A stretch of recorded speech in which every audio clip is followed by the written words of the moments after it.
नमस्कार दोस्तों। आज के इस वीडियो में हम तकनीकी और डिजिटल जगत से जुड़ी 3 बेहद महत्वपूर्ण खबरों का विश्लेषण करेंगे। देश के बदलते डिजिटल इकोसिस्टम से लेकर कॉरपोरेट नीतियों और इंटरनेट के इतिहास से जुड़े कुछ अहम पहलुओं पर बात होगी। सटीक और पूरी जानकारी के लिए वीडियो को अंत तक जरूर देखिएगा। हमारी आज की पहली खबर है, मई के महीने में यूपीआई ने बनाया नया रिकॉर्ड। लेन देन का मूल्य रुपए 30 ट्रिलियन के करीब पहुंचा। मई 2026 में यूपीआई यानी कि यूनिफाइड पेमेंट इंटरफेस ने लेन देन के मामले में एक नया रिकॉर्ड बनाया है।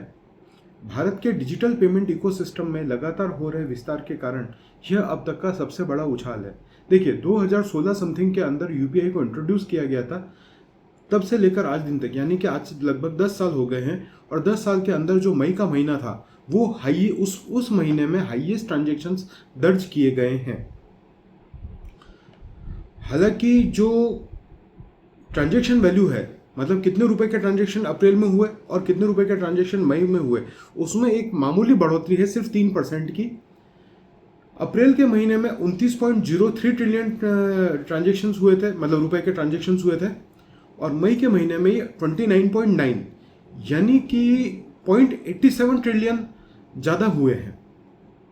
इसके अलावा जो वॉल्यूम है, मतलब कितने, एक तो नंबर ऑफ, ये तो बात हुई साहब नंबर ऑफ ट्रांजैक्शंस की, और अब हुई है कि वॉल्यूम की। तो वॉल्यूम भी 4% बढ़ा है। 23.2 बिलियन के ऑल टाइम हाई रिकॉर्ड पर ये ट्रांजैक्शंस पहुंच गए हैं। अब दैनिक लेन देन में मई में रोजाना के एवरेज डेली ट्रांजैक्शंस बढ़कर 748 मिलियन हो गए, जो अप्रैल में 745 मिलियन थे। यानी तकरीबन 3 मिलियन ट्रांजैक्शंस पर डे जो हैं वो बड़े हैं। अब अप्रैल में आई गिरावट से उबरना भी हुआ है इसके अंदर। देखिए, अप्रैल के महीने में चूंकि दिन कम होते हैं मई के मुकाबले, तो उसमें, या मार्च के मुकाबले, तो उसमें मामूली 1.3% की बढ़त हुई थी। सॉरी, घटा था, 1.3% ट्रांजेक्शन्स घटे थे, लेकिन मई में वापस वो 1.7% बढ़ गए हैं।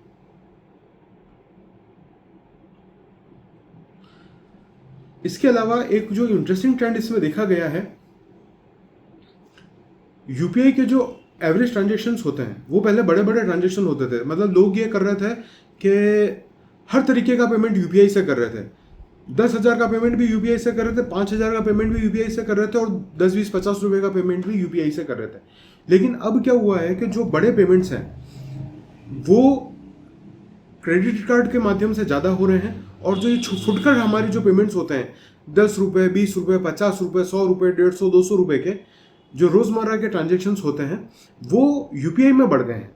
यानी अब लोगों ने खुले पैसे देने की जगह यूपीआई से, मोबाइल से स्कैन करके, क्यूआर कोड को स्कैन करके पेमेंट करना ज़्यादा पसंद किया है।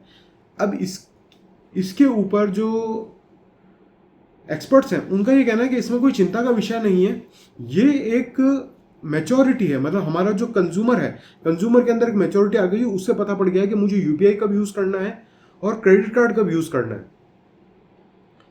तो हम ये कह सकते हैं कि हमारा जो कंज्यूमर है, इंडियन कंज्यूमर जो है, वो एक तरीके से मैच्योर हुआ है।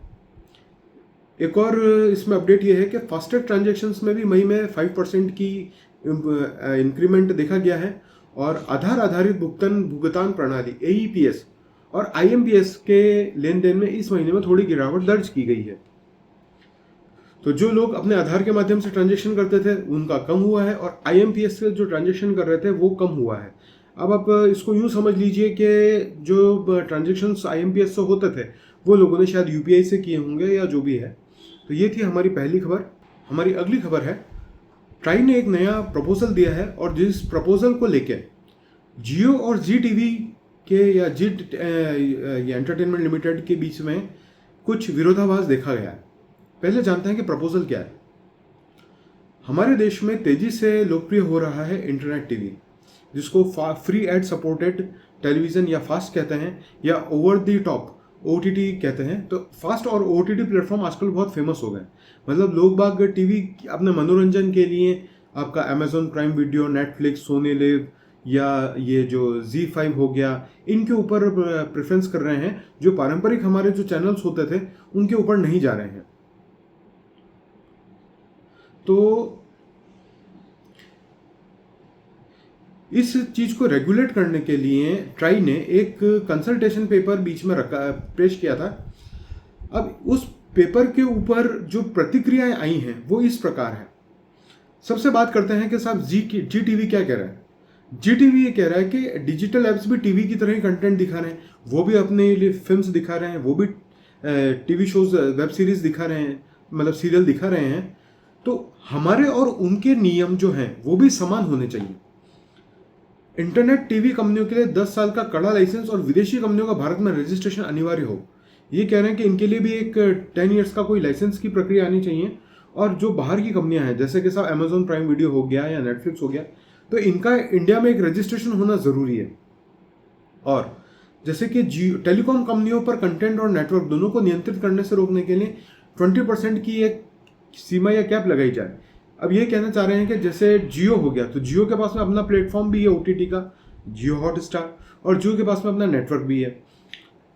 तो अब जी को लगता है कि यहाँ पर हमारे साथ में एक हमारे को थोड़ा खतरा है, क्योंकि जियो का एक एज है, उनको एक बेनिफिट है कि उनके पास में नेटवर्क भी है और अपना प्लेटफॉर्म भी है, और जी के पास में सिर्फ ZEE5 अपना एक प्लेटफॉर्म है, उनके पास में नेटवर्क नहीं है। तो इनको लगता है कि हम कहीं घाटे में हैं।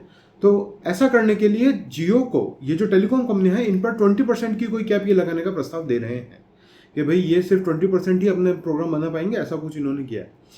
अब उधर से जियो का जो रिप्लाई आया है वो बड़ा मजेदार है। उनका ये कहना है कि देखिए, केबल टीवी अलग तरीके से काम करता है और इंटरनेट अलग तरीके से काम करता है, तो आप इन दोनों को एक ही टाइप के रूल्स में कैसे रख सकते हैं। दूसरी बात इन्होंने कही है कि साहब जो डिजिटल प्लेटफॉर्म्स हैं उनको रेगुलेट करने के लिए पहले ही IT एक्ट 2021 मौजूद है, तो अब आप एक नया फ्रेमवर्क या नए रूल्स वगैरह वगैरह क्यों ला रहे हो।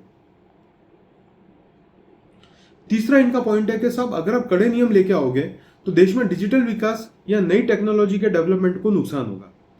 अब इसमें आपकी क्या राय है दोस्तों, ये कमेंट करके मुझे बताइएगा कि क्या OTT और केबल टीवी के समान नियम होने चाहिए या नहीं होने चाहिए। अब हमारी तीसरी कहानी है दुनिया के पहले इंटरनेट वायरस की। एक छात्र जिसने गलती से साइबर सुरक्षा की शुरुआत की। सबसे पहले हम जानते हैं कि मुख्य कहानी क्या है। नवंबर 1988 यानी कि आज से लगभग 38 साल पहले रॉबर्ट मॉरिस नाम का एक 23 साल का स्टूडेंट था जो कि कॉर्नेल यूनिवर्सिटी में पढ़ाई कर रहा था। उसने एक दिन सोचा कि कितने कंप्यूटर्स इंटरनेट के माध्यम से एक दूसरे से जुड़े हुए हैं, चलो इसको नापा जाए। ऐसा करने के लिए उसने एक प्रोग्राम बनाया। उस प्रोग्राम का बस यही मकसद था कि मैं एक बार ये चेक करूंगा कि जो कंप्यूटर्स हैं ये कितने जुड़े हुए हैं। उस समय एक अंदाज़ा था कि लगभग 60,000 कंप्यूटर्स जो कि यूनिवर्सिटीज़ में या कॉलेजेस में हैं वही आपस में इंटरनेट के माध्यम से जुड़े हुए हैं, और ये देखना चाह रहा था कि उनका साइज़ या लंबाई चौड़ाई कितनी है। इन रॉबर्ट मॉरिस साहब ने जो अपना प्रोग्राम बनाया, उसकी जब वो कोडिंग कर रहे थे, प्रोग्राम बना रहे थे, तो उस समय उसमें उन्होंने गलती कर दी। उस गलती की वजह से वायरस के फैलने की रफ्तार को कंट्रोल करने के लिए जो उन्होंने एक नियम बनाया था वो कुछ मिस्टेक कर गया, और उसकी वजह से वो प्रोग्राम जिस जिस कंप्यूटर पर पहुंचा वहां पर बार बार रेप्लिकेट होने लगा। मतलब उसने अपनी खुद की कॉपी बनानी शुरू कर दी। मान लीजिए कि जैसे आपका एक घर होता है, घर में एक अलग अलग कमरे होते हैं और सभी कमरे एक दलान से या एक पैसेज से आपस में जुड़े हुए हैं, और हर कमरे के बीच में हर कमरे में एक दरवाजा है, तो और उस दरवाजे के नीचे से किसी ने एक कागज डाला, मान लीजिए किसी ने अखबार डाला। अब वो अखबार हर कमरे में पहुंच गया है और हर कमरे में वो अखबार अपनी कॉपी बना रहा है। तो क्या होगा, एक के बाद एक, एक के बाद एक, एक के बाद एक, एक के बाद एक, एक के बाद एक, एक के बाद एक, ऐसे करके आपका जो कमरा है वो पूरा उस अखबार से भर जाएगा। तो इन्होंने जो प्रोग्राम बनाया उसमें ये गलती होने की वजह से ये प्रोग्राम अपने आप को कॉपी करने लगा और इससे इंटरनेट ठप हो गया। इंटरनेट ठप कैसे हुआ, आपके जो कंप्यूटर्स थे वो इतने भर गए कि उनकी मेमोरी इतनी भर गई कि उन्होंने चलना बंद कर दिया। एक अंदाजा लगाया गया कि 24 घंटे के अंदर लगभग 10% कंप्यूटर यानी कि 6,000 कंप्यूटर्स पूरी तरह जाम होकर बंद हो गए। अब इसमें नुकसान कोई बहुत ज्यादा नहीं हुआ। प्रोग्राम ने अपने आप को रेप्लिकेट किया, मतलब उसने अपनी संख्या बढ़ाई, तो लेकिन उसने कोई डेटा नहीं चुराया। इस वजह से वो कंप्यूटर कभी खराब नहीं हुआ। उसने सिर्फ उन कंप्यूटर्स को इतना स्लो कर दिया कि उन्होंने काम करना बंद कर दिया।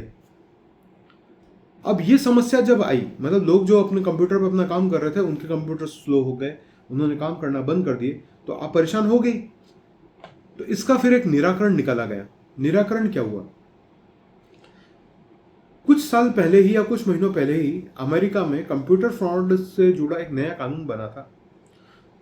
रॉबर्ट मॉरिस वो पहले शख्स बने जिन्होंने उस कानून के तहत ये सजा पाई।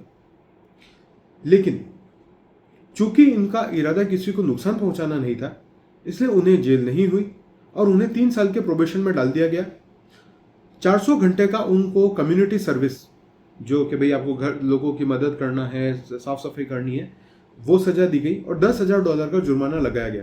लेकिन इसके जब मैं बैकग्राउंड रिसर्च कर रहा था तो मुझे पता चला उस प्रोग्राम को ढूंढ कर निकालने में जो कंप्यूटर एक्सपर्ट्स थे उनको लगभग 24 से 48 घंटे लगे। और वो जो कम्युनिटी बनी वही साइबर सिक्योरिटी कम्युनिटी बनी। उन्हीं लोगों ने फिर एक कम्युनिटी बना दी जो आज तक काम कर रही है और हर साइबर क्राइम या वायरस से निपटने के लिए वो लोग अपने कदम उठाते हैं। वो लोग मॉक ड्रिल्स करते हैं और लोगों को बताते हैं कि, मतलब कंपनीज को बताते हैं कि भविष्य में क्या क्या खतरे आ सकते हैं और उनसे बचने के क्या क्या उपाय हैं। तो एक तरीके से हम कह सकते हैं कि जो रॉबर्ट मॉरिस ने गलती की वो दुनिया में साइबर सिक्योरिटी का जनक बनी, या उस गलती की वजह से दुनिया में साइबर सिक्योरिटी आई। अब सवाल होता है कि साहब उसके बाद रॉबर्ट मॉरिस का क्या हुआ? इस गलती के बाद में रॉबर्ट मॉरिस का कैरियर खत्म नहीं हुआ। उन्होंने MIT, Massachusetts institute of technology, जो एक बहुत बड़ा तकनीकी संस्थान है, उसके अंदर वो प्रोफेसर बने। उसके अलावा उन्होंने वाई कॉम्बिनेटर नाम की एक बहुत बड़ी कंपनी शुरू की और वही कंपनी ने Airbnb और रेडिट जैसी मशहूर कंपनियों को आगे बढ़ने में मदद की। अगर हम संक्षेप में कहें तो इंटरनेट का साइज नापने के चक्कर में एक छात्र से गलती हुई जिसने पूरी दुनिया को साइबर सुरक्षा का पाठ पढ़ा दिया। तो दोस्तों, ये थी हमारी आज की 3 महत्वपूर्ण खबरें या तथ्य। वीडियो आपको कैसा लगा हमें कमेंट में बताइएगा। वीडियो अच्छा लगा हो तो लाइक कीजिएगा, अपने फ्रेंड्स के साथ शेयर कीजिएगा और हमारे चैनल को सब्सक्राइब कीजिएगा। धन्यवाद।